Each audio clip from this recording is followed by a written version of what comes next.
Hello together. Today we will start with the exercise 2, problem 1, and this exercise 2 will deal with S parameters.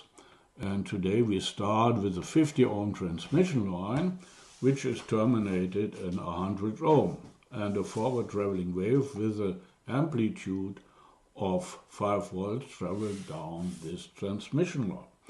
The question is now what will happen at the resistor, and now the next question is calculate the wave amplitude A1 which enters onto the resistor. The reference plane is the end of the transmission line, and in the lecture note I showed that the wave amplitude is defined as a forward traveling voltage wave divided by the square root of Zc, and this in our case will be equal to 0.707 square root of volt times ampere, or square root of watt. In the next question is calculate the amplitude of the reverse traveling wave and the wave amplitude B1. And in the first step, we must, of course, now calculate the reflection coefficient of our load. So it's quite easy now. It's RL minus ZC divided by RL plus ZC. In our case, this will become 1/3 or 0.33. And of course, as soon as we know the reflection coefficient, I can calculate the reverse traveling voltage. The reverse traveling voltage will be RL times UF, the forward traveling voltage, which is in our case 1.67 volt. And of course, now we can use again the definition of the wave amplitudes, which is again now the reverse traveling voltage divided by the square root of Zc.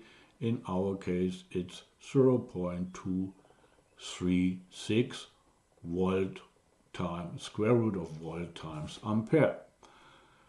Now, in the next step, I want to discuss the following situation. We have our 50 ohm transmission line, but this 50 ohm transmission line now is connected to a further transmission line which shows a characteristic impedance of 100 ohm.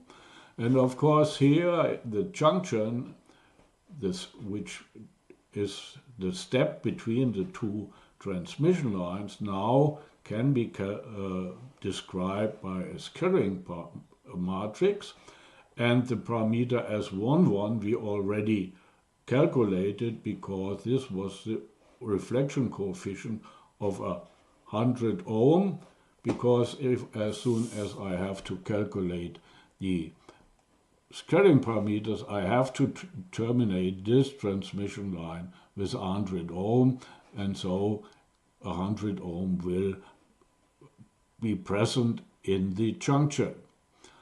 And now we can calculate S22. In the case of S22, we must terminate our 50 ohm transmission line with the characteristic impedance of 50 ohm. So we get for S22, it's minus 1/3.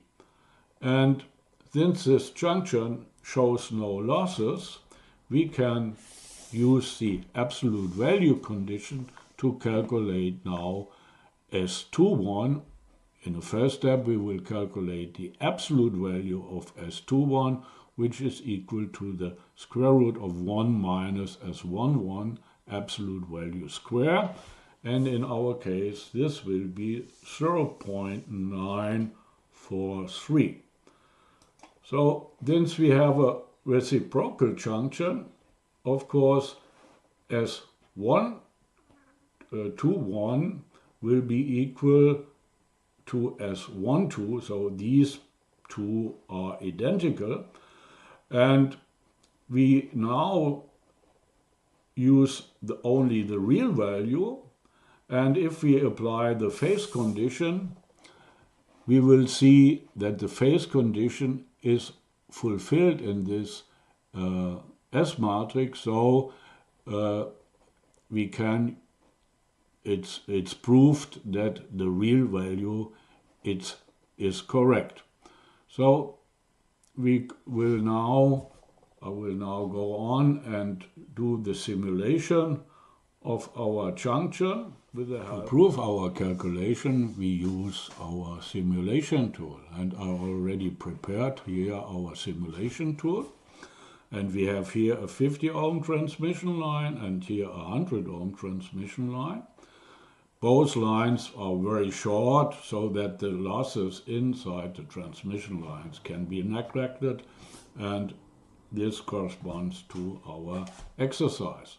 So, but in contrast to a real network analyzer, in our theoretical network analyzer, we can change the generator impedances. So in our first port, we have a generator impedance of 50 ohm, but in the second port, we have a generator impedance of 100 ohm. So normally this cannot be done with a real network analyzer. So what we can do now is we can analyze our circuit. And in the first step, we see here, for example, the parameter S22, and with help of the marker function, we can measure S22 as to be 0.33. This is 1/3. So here is only displayed the absolute value. Of course, the parameter S11 will show the same value. And now we can also have a look to the parameter S21. And here we found that the parameter S21 is equal to 0.9428, which is exactly the value which we already discussed in our exercise. So this finishes the exercise 2, problem 1. Thank you for watching the videos, and your comments are welcome. Please join again.